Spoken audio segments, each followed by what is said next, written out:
Less than 48 hours after Rabi Lamichhane was deposed from the post of Deputy Prime Minister and Home Minister, citing that Rabi had not completed procedures of obtaining a Nepali citizenship certificate, the District Administration Office Kathmandu has renewed his old Nepali citizenship certificate.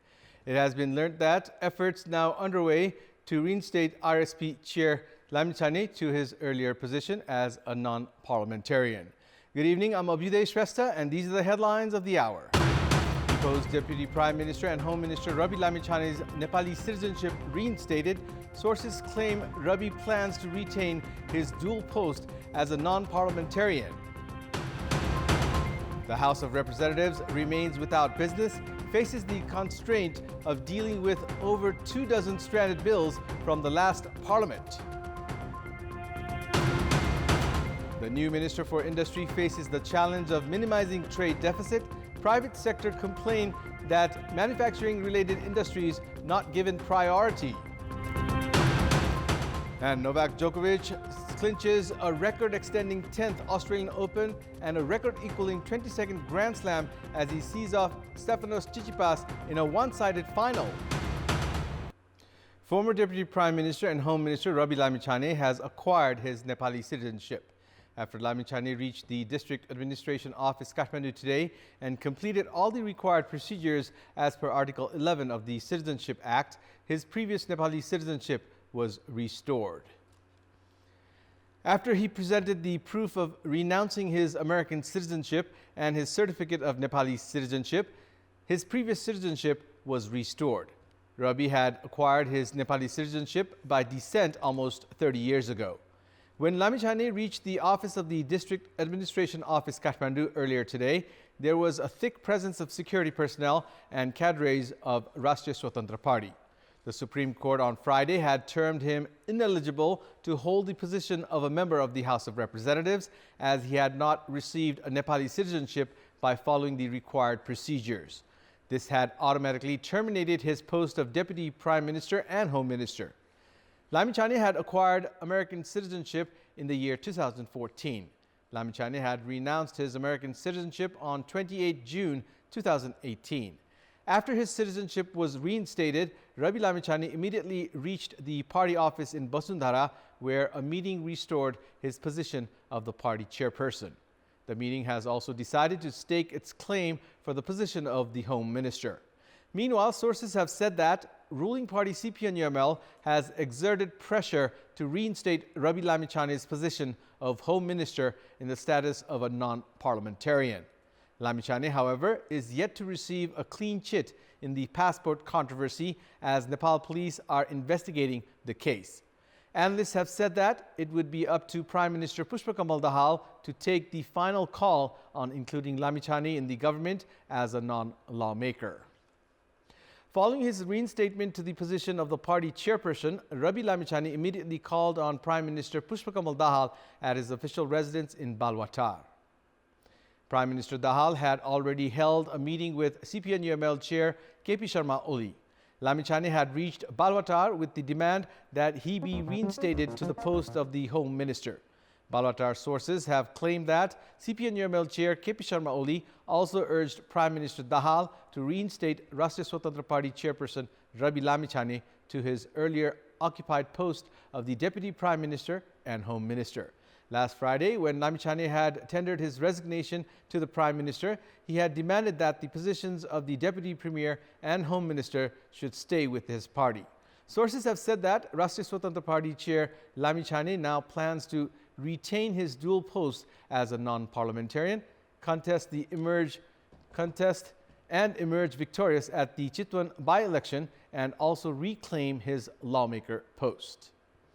The focus of the House of Representatives should now shift to furnishing laws after the tasks of floor test and the election of the Speaker and Deputy Speaker have now been concluded. As the last Parliament had failed to achieve significant success in terms of furnishing laws, the present Parliament is bound to feel the added pressure this time. Over 24 bills have remained stranded at the Parliament, while the environment is not rendered conducive for the registration of new bills. The citizenship bill that was twice presented at the President's office for endorsement also needs to be tackled by the Parliament this time. Another much-touted federal civil service bill was also withdrawn in the 11th hour by the last Parliament. At least 27 bills were rendered ineffective, and now these bills need to be moved again by the concerned ministries. The bills need to be endorsed by the Ministry of Law and registered at the Parliament. The Ministry of Law has said that initial discussions in this regard have started. The House session convenes on 1st of February this Wednesday. So far, not a single bill has been registered at the Parliament Secretariat. Some important bills last time could not get endorsed due to differences among the political parties. Parties last time around remained more engaged in power politics as crucial bills were largely ignored. The largest party in the Parliament, Nepali Congress, is not a part of the government. Even as Nepali Congress considers itself as the opposition party in legal terms, it has lost the moral rights to stay in the opposition after lending the confidence vote to Prime Minister Pushpa Kamal Dahal. A month since the formation of the new government, Nepali Congress doesn't look formidable in the role of the opposition, as it has failed to raise any political or issue of public interest. The irony of the November 20 parliamentary election was that it made Nepali Congress the largest party. However, the party is not in the government. Nepali Congress this time has been criticized while remaining in the opposition, as it gave the confidence vote during the floor test of new Prime Minister Pushpa Kamal Dahal. The decision only boosted the position of Prime Minister Pushpa Kamal Dahal, even as it was prompted by Nepali Congress's lust for share in the power deal. The new government released its minimum common program, while Congress, in the capacity of opposition, should have commented on the government program, while once again it failed to do so.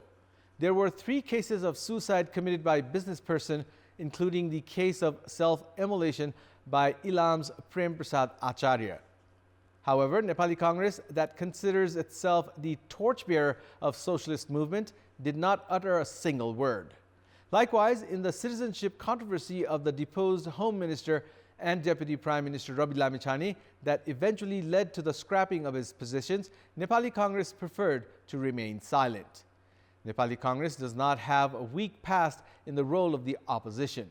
Initially pushed to the role of the opposition after the 2017 general elections, Nepali Congress had failed to raise voice of the general public, neither take any stand against the faulty government decisions. Nepal's trade deficit has been on the rise due to improvements not seen in industrial production. The country's trade deficit was 1.7 trillion rupees last year, while the contribution of the country's industries to total domestic production was limited to 5.5%. The monthly report published by the Department of Customs clearly exhibits Nepal's trade deficit. The country had a trade deficit of 1.7 trillion rupees last year, while the trade deficit until mid-December of the current fiscal year was 711 billion rupees. As the government enjoys collecting revenue from imports, the country's trade deficit has been increasing. At a time when the trade deficit has been increasing, the government has adopted the policy to increase industrial production not only in the annual budget but also in the quarterly plan.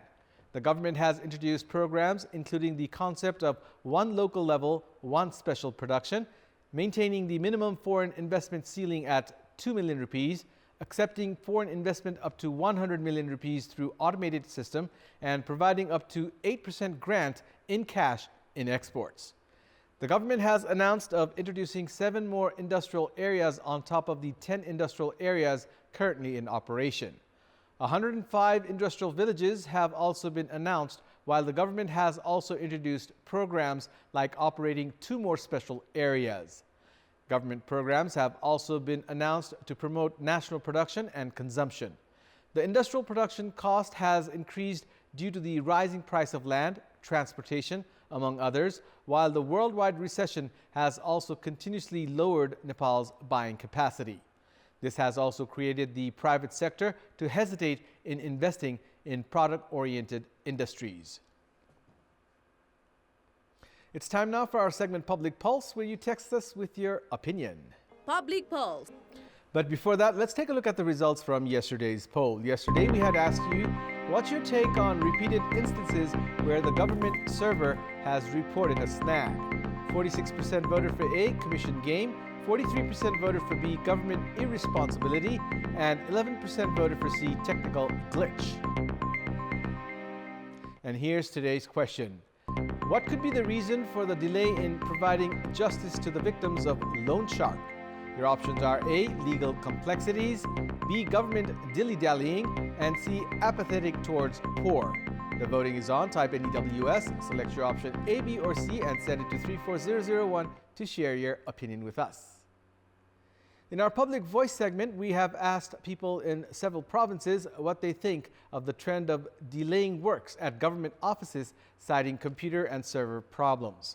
Let's take a look at what they had to say.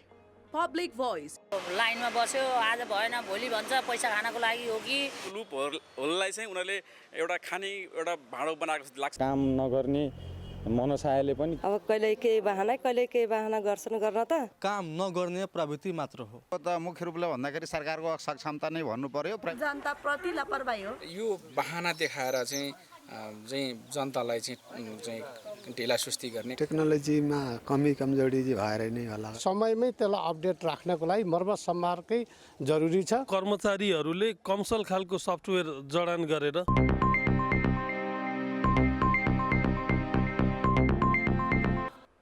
It's time now for the sports news. Sports news. 7 Central Committee members of the Cricket Association of Nepal have demanded the resignation of CAN President Chaudhry Bahadur Chand, along with the members of the Task Force Committee. The 7 Central Committee members hosted a press conference today, as it has been confirmed that the recently held Nepal T20 League was ridden with match fixing and spot fixing.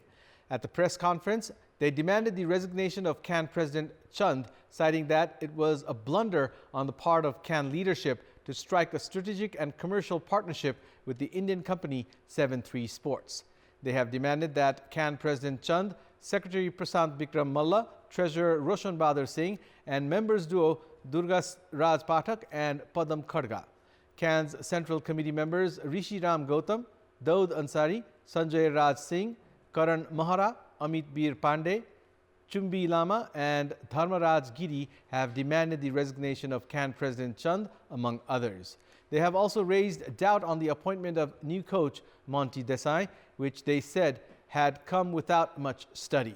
CAN President Chand had earlier accepted the mistake in awarding the commercial rights of Nepal T20 League to the Indian company 7-3 Sports.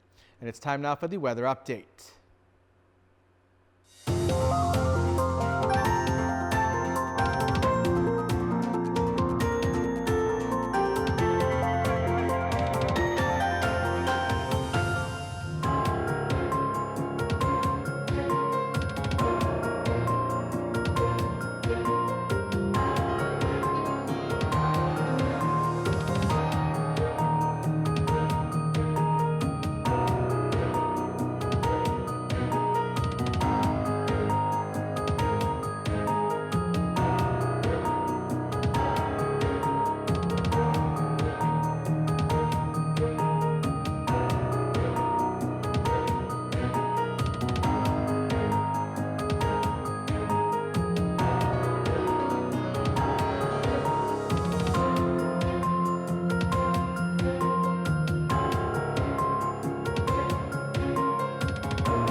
That's all for the moment. Thank you for watching. Good night.